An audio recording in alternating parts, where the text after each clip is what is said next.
পিছন থেকে কেউ একজন আমাকে সম্বোধন করছিল, ওই যে জঙ্গি এমপি যাচ্ছে, যে আমার মাথায় একটি পাগড়ি রয়েছে এবং আমার চলায় সাদা পাঞ্জাবি সুন্নতে রাসূল রয়েছে।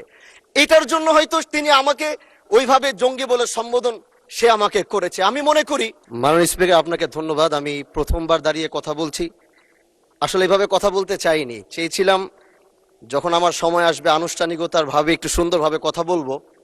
কিন্তু দুঃখের সাথে বলতে হচ্ছে, আমি গত 30শে মার্চ আপনার সহধর্মিনী, আল্লাহ তাকে জান্নাতের আলা মাকাম নাসিব করুন, আমি তার জন্য দোয়া করি। তিনার জানাজায় আমি এসেছিলাম এবং উপস্থিত হয়েছিলাম। দক্ষিণ প্লাজা থেকে যখন আমি ভিতরে ঢুকবো, একদম কাছাকাছি পিছন থেকে কেউ একজন আমাকে সম্বোধন করছিল, ওই যে জঙ্গি এমপি যাচ্ছে। তো এই বিষয়টা আসলে এইভাবে আসতো না। তো একটু পর থেকে সোশ্যাল মিডিয়াতে দেখলাম যে এই বিষয়ে খুব লেখালেখি এবং এই ভিডিওটা নিয়ে খুব আলোচনা চলছে, যেটি জাতীয় সংসদের একজন রানিং এমপিকে সংসদের কাছে যখন জঙ্গি বলে সম্বোধন করা হয়, আর এটার জন্য এই সংসদের মান ক্ষুণ্ণ হয়েছে আমি মনে করছি। এজন্য আমি আপনার কাছে একটি অনুরোধ করব, আমাকে জঙ্গি বলার কারণটা আমি যতটুকু মনে করলাম, যে আমার মাথায় একটি পাগড়ি রয়েছে এবং আমার চলায় সাদা পাঞ্জাবি সুন্নতে রাসূল রয়েছে।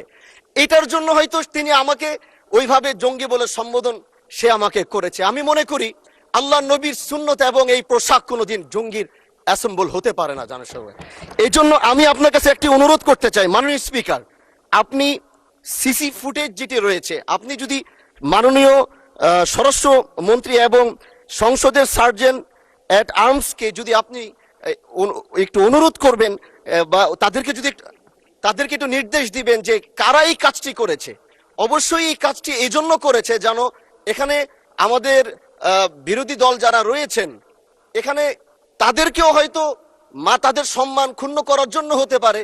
ওখানে প্রশাসন দাঁড়িয়েছিল, প্রশাসনের সম্মান ক্ষুণ্ণ করার জন্য হতে পারে।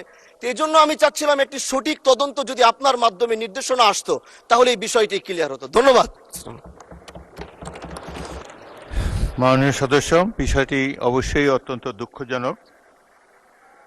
আমি আপনাকে অনুরোধ জানাবো, বিশেষ অধিকার প্রশ্নে আপনি এ ব্যাপারে একটি নোটিশ দেন, বিষয়টি আমরা বিবেচনা করব। বিশেষ